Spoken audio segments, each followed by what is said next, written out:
Alright, what's up guys? It's your boy, I'm Godsu. Bring you guys this champion reveal, Camille the Steel Shadow. I'm highly upset. Y'all need to give me a like for this video because I recorded this whole video already and then I realized that my snowball mic wasn't connected because I usually use my headset mic, but I was just like, you know what? Let me just put in my snowball, and I recorded a whole video and it was just silent. So let's do this again. This is the new champion, Camille the Steel Shadow, that was shown, well, like last week in a comic, and she's about to be on PB most likely tomorrow or today. I'm not sure. Is it either Tuesday or Wednesday that PB new cycle comes out? I know Patch Gnosis already came out, so I'm pretty sure that means tomorrow is going to be a new patch for PB, so we'll probably see her tomorrow. She also has a release skin. It's Program Camille. It's shown in one of these videos, either program or project. I'm pretty sure it's program because it has the same color scheme as Lysandra. So let's get into it. She's basically she's a fighter from Piltover. That's basically her background, but she's going to be a top laner. To me, she's going to be pretty good in the jungle too as well, because she has really good ganks, and you'll see further on, and with her mobility.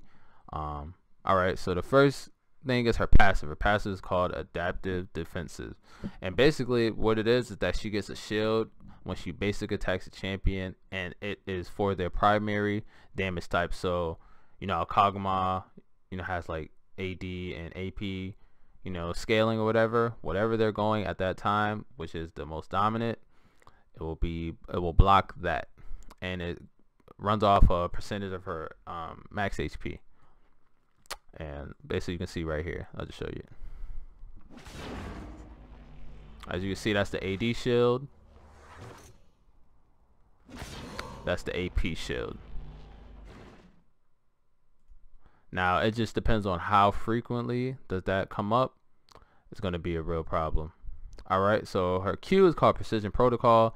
Camille's next basic attack slashes the enemy for bonus physical damage and grants a short burst of movement speed. For a brief period after the initial cast, Camille can recast Precision Protocol for an additional strike. If she waits for a short period of time, the ability's second attack will do extra bonus damage and is practically converted to true damage, aka she does damage broken. Depending on the scaling of this, it's going to be really strong. The Q gives her whole kit is based on mobility. Every ability it either takes movement speed from another person, or restricts the range of their movement, or gives her movement, and that's really good. And let's watch it.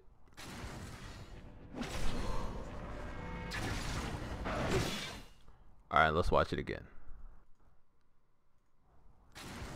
That's her Q, that's her next attack, and after 2 to 3 seconds she basically does that flip and is actually broken.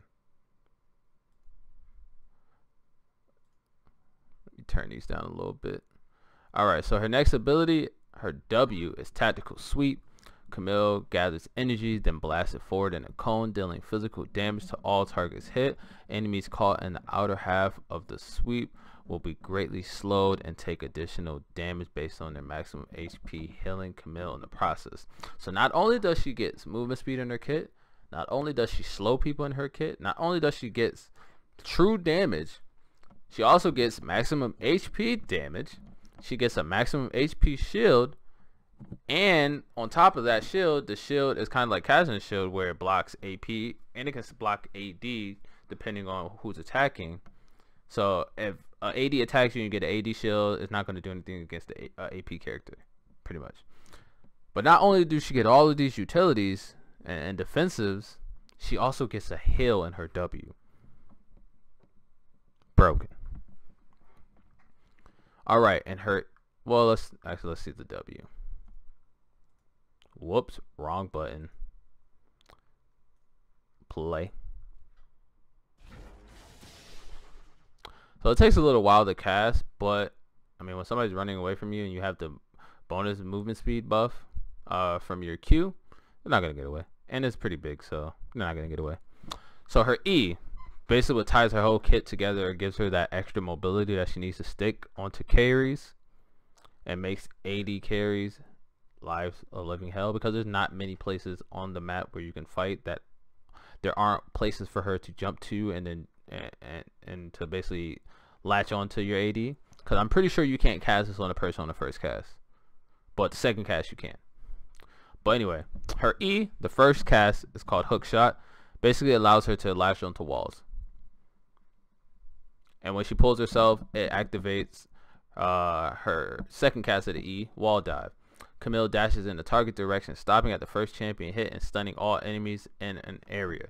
She has a large, I wouldn't say large, but she has a good AoE stun off of her second cast of her E. So not only is she mobile, she's able to stun people, get it good. So imagine Orianna Camille setup. Camille jumps off a wall with the ball on top of her, casts her second cast into the team. With the Orianna ball on her, she can ult one person and make sure they do not move out of that ult.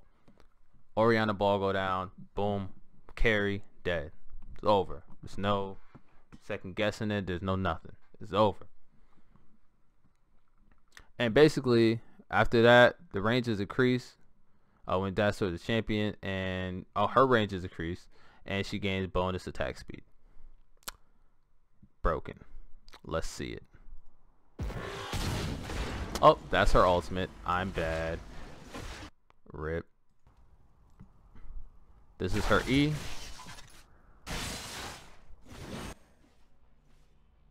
Watch it again.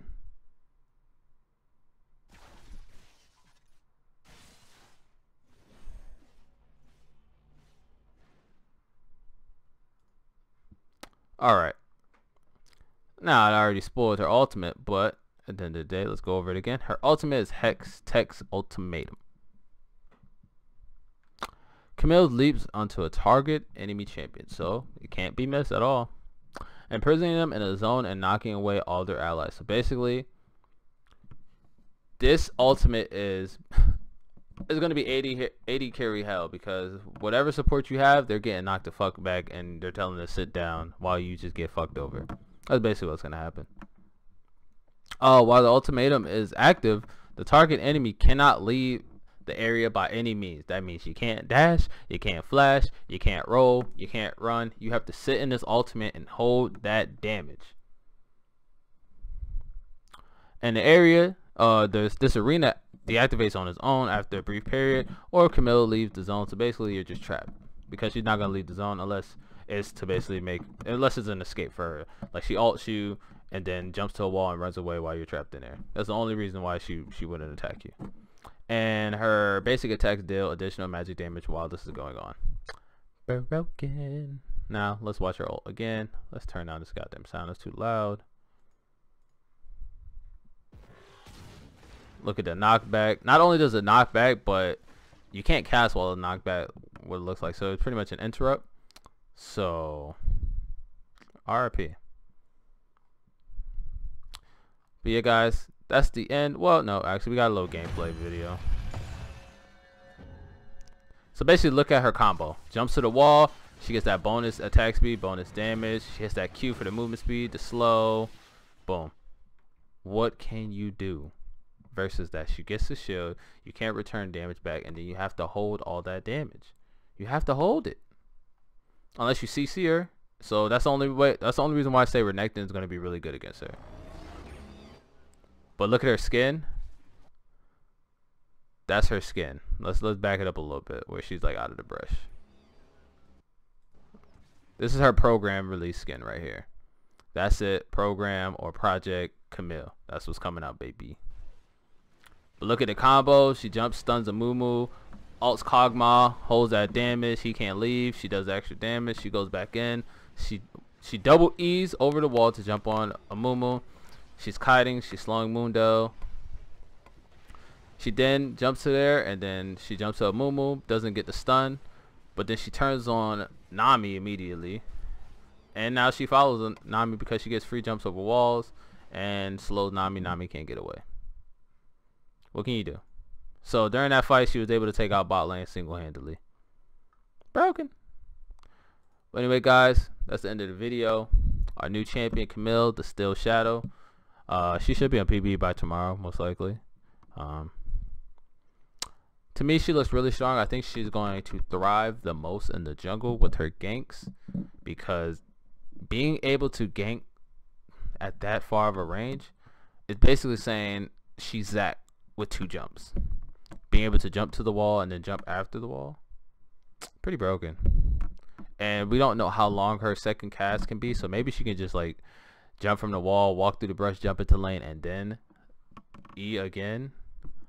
That might be a problem. But that's why I pretty much think that she's going to be the best in. I know she's going to be pretty good at top lane. I'm pretty sure it's going to be like Fiora V2. Just the way that she's able to stay alive for so long. She has healing, she has shielding, she has slow, she has speed up, she has knockback, she has stuns. She has everything that any character in the game will want. And she has mobility on top of that. So you can never like really lock her down, because she can just bounce wall to wall. There's always a wall near you in this game. So it's like she's never going to be stuck in a situation. And the way it looks like when you get max rank, that E cooldown is probably like 5 seconds tops. But anyway, guys, let's end the video. It's your boy Ign Hi Lm Godsu, and I'll see you guys later. Peace.